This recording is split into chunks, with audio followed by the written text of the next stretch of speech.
প্রকৃতির যে হাওয়াটা, সেই হাওয়াটা কিন্তু আমরা উপভোগ করতে পারি।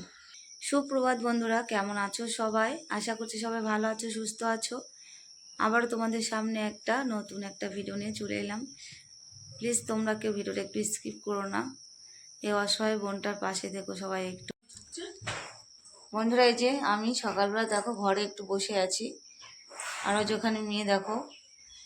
আমি এই বিছানা তুলতে এসেছিলাম ঘরে, বিছানা তুলে ঘরগুলো ঝাড় দেবো, আর দেখো ঘরে এসে একটু বসে আছি। শরীরটা কেমন জানি একটু ম্যাচ ম্যাচ করছে, ভালো লাগছে না। মনে হচ্ছে আবার একটু শুয়ে পড়ি। শরীরটা মনে হচ্ছে খুবই একদম কি বলবো, একটা নেশা নেশা টাইপের। ঘুম না হলে যেরকম নেশা নেশা টাইপের হয়, একদম ওরকম। কারণ কালকে রাতে অনেক রাতে শুয়েছি, 12টা সাড়ে 12টার দিকে শুয়েছি। শুয়ে তারপরে দেখো এখন ঠিকঠাক করে মানে ঘুমটা পূরণ হয়নি, তো ওই জন্য মানে কি বলবো, শরীরটা মানে টলছে এরকম লাগছে। তো আমি উঠেছি 6টার দিকে, বাইরের সমস্ত কাজকর্ম হয়ে গেছে।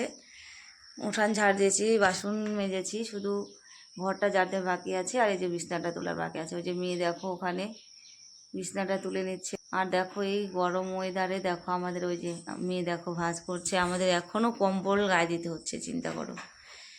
প্রচণ্ড পরিমাণে কিন্তু গরম পড়েছে। যেহেতু কয়েকটা দিন থেকে একটু ঠান্ডা ওয়েদার আছে, বৃষ্টি হচ্ছে একভাবে, ঝড় বৃষ্টি, সেই কারণে কিন্তু আমাদের কম্বলটা গায়ে দিতে হয়। আর আমাদের ঘরে ফ্যান যদি চালাই আমরা, তাহলে কিন্তু ঘরটা বেশ ঠান্ডাই হয়ে যায়। আর আমাদের দেখো এই যে 3টে জ্বালানা আছে, প্রকৃতির যে হাওয়াটা, সেই হাওয়াটা কিন্তু আমরা উপভোগ করতে পারি। মেয়ে বিছানাটা গুছিয়ে নিল। মেয়ের বিছানা গুছানো কি বলো তো, যেমন তেমন করে গুছাই, মানে অতটা তো আমার মতো ভালো পারে না। কোনো রকম করে গুছিয়ে রেখে দেয়, বিছানাটাকে ঝাড়বে না। তারপরে তোমার ঠিক মতো করে ওই যে কম্বলটাকে ভাঁজ করে রাখতে পারবে না। আমার ভালো লাগে না। আমি কী করি আবার বলো তো, মেয়ে যে গুছিয়ে রাখে সেটাকে আমি পরে আবার ভালো করে গুছিয়ে রাখি যখন সময় পাই। মানে আমার টিপটাপ করে যদি মানে গোছ গাছ করে ভালো করে না রাখি, আমার কিন্তু একদম পছন্দ হয় না। আমি চাই যতটুকু আমি করব সেটা যেন মানে পরিপাটি হয়, মানে টিপটপ করে ভালো করে পরিপাটি করে যেন রাখতে পারি, মানে জিনিসটা যেন সৌন্দর্য লাগে। আর আমার মেয়ে দেখো আজকে একটু সকাল সকাল উঠেছে। আজকে কটা বাজে?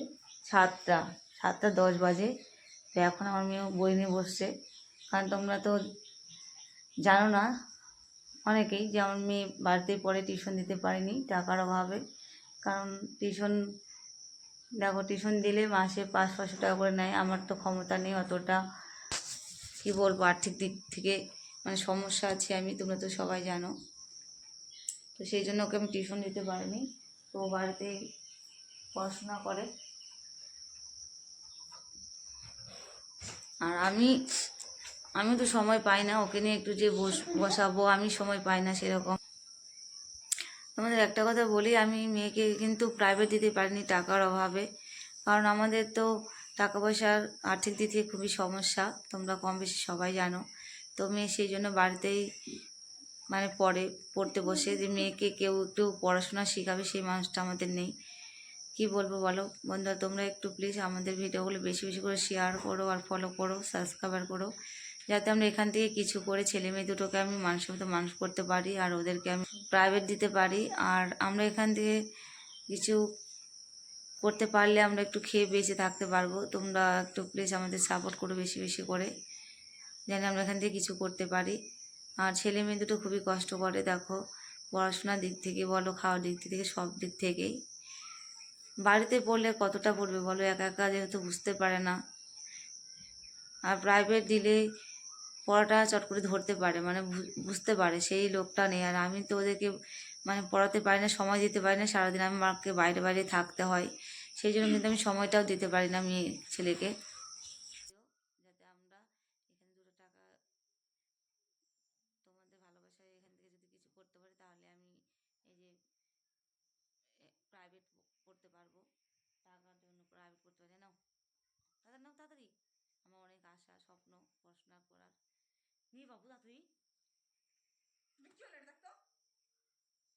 ধরে রাখছি, তাড়াতাড়ি আমি যাবো কাজে। না বাবা তাড়াতাড়ি, পড়াশোনার ব্যাপারে মনে বলতে চাচ্ছি। হ্যাঁ